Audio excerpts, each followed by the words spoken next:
Hello எல்லாருக்கும் வணக்கம். நம்ம வீட்டிலேயே கோல்டு ஃபேஷியல் நம்மளுக்கு நம்மளே பார்லர் ஸ்டைலில் செல்ஃபாக எப்படி பண்ணிக்கிறதுன்னு பார்ப்போம். ஃபஸ்ட்டு கிளென்சிங் அண்ட் ஸ்க்ரப்பருங்கிற ஸ்டெப் இருக்குது. அந்த கிளென்ஸ் அண்ட் ஸ்க்ரப் க்ரீமை நம்ம அப்ளை பண்ணிவிட்டு லைட்டாக மைல்டாக ஸ்க்ரப் பண்ணிட்டு ஸ்டீம் பண்ணிட்டு வைப் பண்ணி எடுத்துக்கிறோம். தென் செகண்ட் ஸ்டெப்பாக கோல்டு பேக் இருக்குது. அந்த கோல்டு பேக் க்ரீமை அப்ளை பண்ணிவிட்டு அது வெட் பண்ணுறதுக்கு அது வெட்டாக இருக்கும். லைட்டாக நம்மளுக்கு எவ்வளோ ட்ரை ஆகிறது மினிமம் 15 மினிட்ஸ் டைம் கொடுத்துட்டு நம்ம அதை வைப் பண்ணி எடுத்ததுக்கப்புறம் தென் தேர்ட் ஸ்டெப்பாக நம்மளுக்கு மசாஜ் க்ரீம் தான் இருக்குது.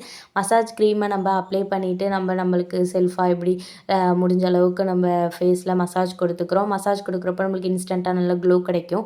க்ளோ கிடச்சிட்டு தென் நம்மளுக்கு ஸ்கின்லேயும் நல்ல பிளட் சர்க்குலேஷனும் ஃபார்ம் ஆகும். அப்போ இன்ஸ்டண்ட்டாக நல்லாவே க்ளோ ரிசல்ட் கிடைக்கும். க்ளோ பேக் அதுக்கப்புறம் அப்ளை பண்ணிவிட்டு ஒரு மினிமம் 20 மினிட்ஸ் அது ட்ரை ஆகிறதுக்கு டைம் கொடுத்துட்டு அதையும் நம்ம வைப் பண்ணி எடுத்துக்கிறோம். வைப் பண்ணி எடுத்ததுக்கப்புறம் நம்மளுக்கு 5th ஸ்டெப்பாக பாலிசிங் க்ரீம்ங்கிற ஒரு விஷயம் தான் இருக்குது. அந்த பாலிசிங் க்ரீமையும் அப்ளை பண்ணிவிட்டு இந்த பேக் டைம் கொடுத்த அளவுக்கு அதுக்கும் ஒரு மினிமம் 20 மினிட்ஸ் டைம் கொடுத்துட்டு அதையும் வைப் பண்ணி எடுத்ததுக்கப்புறம் நம்ம என்ன ஸ்டெப் ஃபாலோ பண்ணோங்கிறத டீட்டெயிலாக லாங் வீடியோவாக நான் லிங்க் கொடுத்துருக்கேன். அதை போய் செக் பண்ணி பாருங்கள். Bye and then bye from Varsha. See you soon.